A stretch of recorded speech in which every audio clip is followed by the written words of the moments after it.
Hello and welcome back to Eurotruck.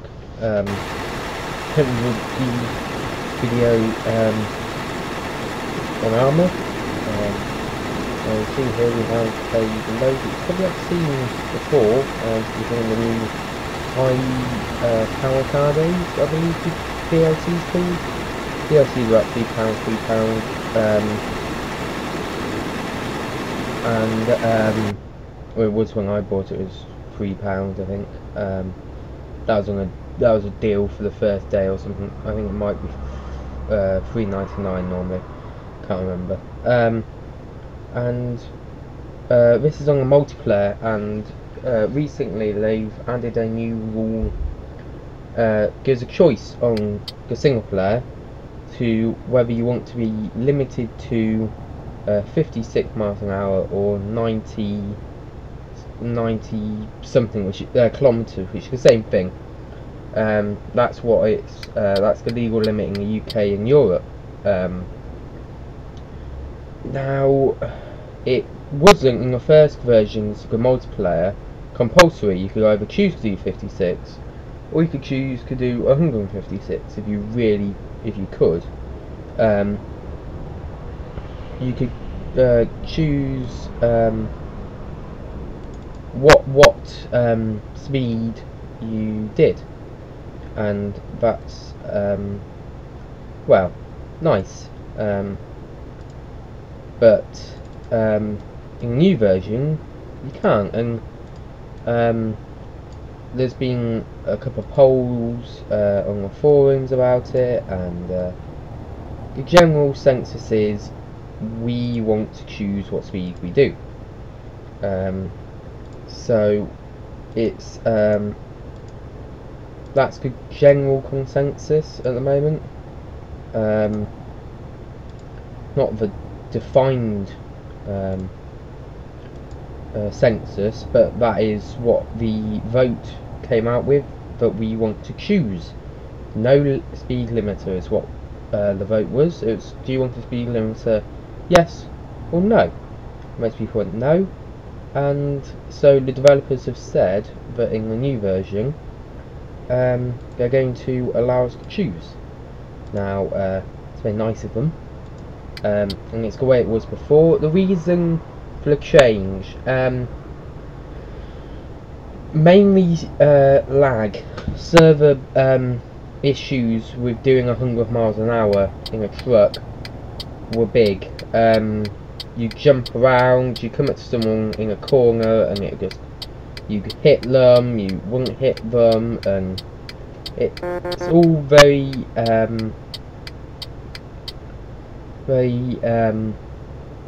messed up really, and it didn't really work. However, they have said they're going to work on it, try and get issues sorted, and for some reason Vegas keeps crashing on me. Yay! So you see, I've got you may have seen, I can't remember if I showed it, but on the front you'll see in this video next, I'm splitting the journey into two. It's a 45-minute journey. It was something like 1600 miles across Europe. Quite a ridiculous amount of time to do, and it was an incredibly not boring, but not fun. And you'll see if you look down, if you look at the speedo, I have got a I'm locked at 40. I go slightly above because of hills, but I'm locked to 40 miles an hour. This is because I thought, well, if I'm stuck at 56, might as well drop the speed down by 16 miles an hour, which isn't a lot. Then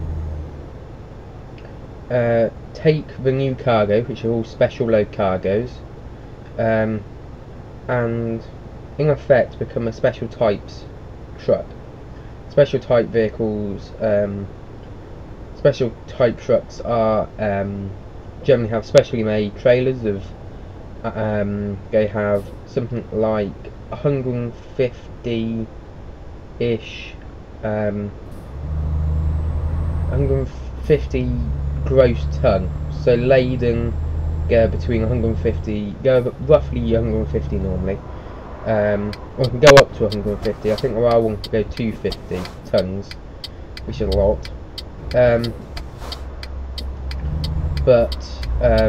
And they're locked at 40 miles an hour, laden or unladen. So that's what I thought. I thought, well, I might as well just stick at 40, have a bit of fun, and mooch on to wherever I'm going. I can't remember anymore.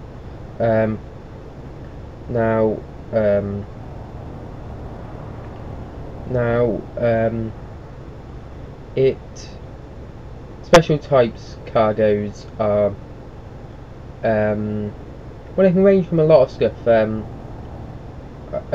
have been times when special types trucks have actually picked up 20-ton rollers, which aren't special types at all, but then they have been known to carry parts of 150-ton dumper trucks for mines in South Africa, big copper mines in South Africa. Terex have a factory in Scotland, I believe, in the north, in the borders area, and they build a lot of the parts for them. Well, actually, I believe they build all of them. They build all the parts, create it, disassemble it, then in these convoys they'll take down an entire truck, followed by smaller trucks to take sorts of smaller components, and move it all to well, it can go Dover or Portsmouth or Plymouth, depending on where they're going. Obviously, they get a ferry, ideally as close as they can possibly get, because can move a special types lorry unladen, so just to move it to wherever you need it involves quite a few permits and a lot of organisation, and it requires an escort van with it. It doesn't have to have its lights on when it's unladen, but it has to be behind it anyway. That's more practice than compulsory, just because the escort van's got to get there as well, and there's no point in the escort van getting there before the lorry. Also, the lorry's got to go down country lanes, for example. The escort van can go in front, warn the people are there, and the lorry coming behind. They tend to use custom builds, sometimes sort of 1,000 horsepower plus, sort of six axled rigs, tractor units with a tends to be a double bogie trailer hitch rather than having a fifth wheel coupling. Tends to be that way. Not always. Some of the trucks are fifth wheel coupled, but they tend to have rear wheel steering, which allows it to go around corners, obviously, and they are monstrous things. Special types lorries. Overkill, not necessarily. Depends what you're taking. If you're taking rollers that don't need to be taken by special types, yes. If you're picking up a roller on the way to another, a lot of the time with sort of trucks, you'll see vehicles that don't belong, or cargo that don't belong with a lorry, that don't belong with the lorry, because running a lorry empty is such a cost, such a loss of funding that that you end up not actually, you'll lose money on any job you do because of the money you spend being empty on the way back. So often they'll take a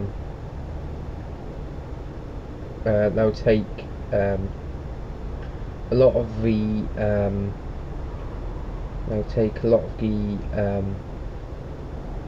what am I trying to say? They'll take jobs on the way back or on the way to.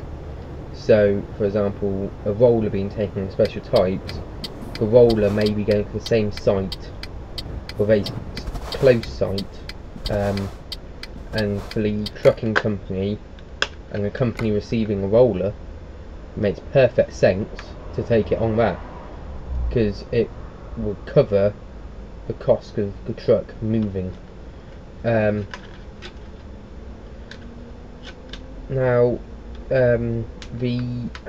if you watch the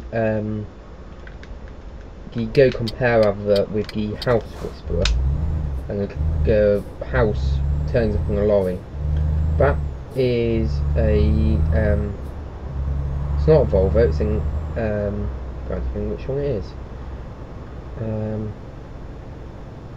Might be a Mercedes based truck. That thing would not be able to pull that house, and that house wouldn't sit on the trailer, it would snap in half.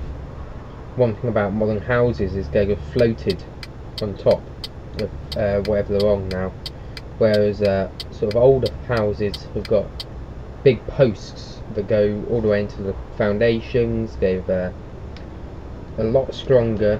That's why you don't really hear of older houses moving. If you ever notice your door not shutting properly, it's because the frame moves around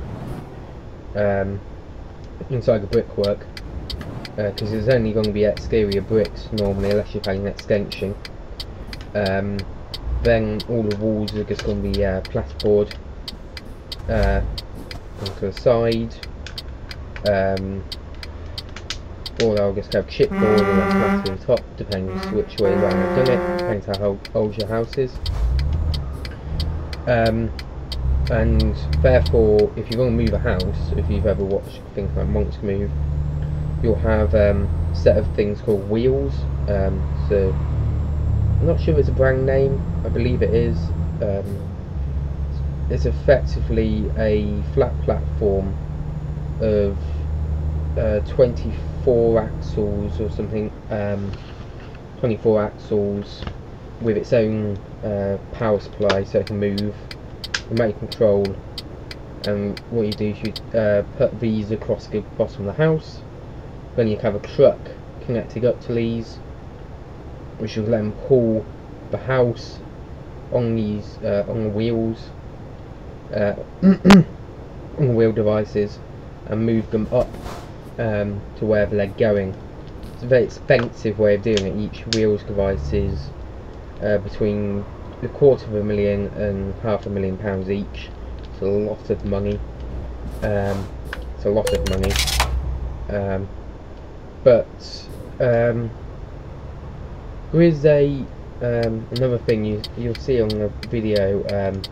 Inside the cab is quite nice. It's leather, and it's a very nice environment to be in, which is a good thing if you want to spend most of your life inside it. However, the problem is tractor units are getting heavier, but the gross weight is staying the same. So my dad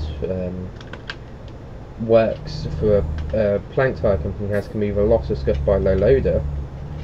He, when ordering trucks, he will not have anything extra on the truck.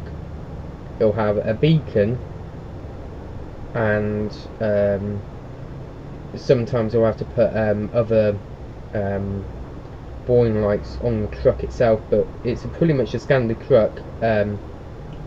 He goes for dual axle with a steer wheel in, unlike the Volvos I'm driving, which have got dual drives on. He go for that because side entrances are quite small generally. And the thing is it's actually getting to the point where it's almost, the gross tonnage is getting to a point where it's almost impossible to move his heaviest kit to a 26-ton roller. Call that because it weighs 26 tons, surprisingly, and it's getting to the point where you can't actually carry. If you was to have a truck like I have in this game, you wouldn't be able to carry a 26-ton roller. This is where the game is unrealistic, because any add-ons you do don't add weight, I don't believe anyway. They certainly don't worry about gross tonnage, because everything, yeah, it assumes the truck is of certain weight, and then just says what the overall weight is.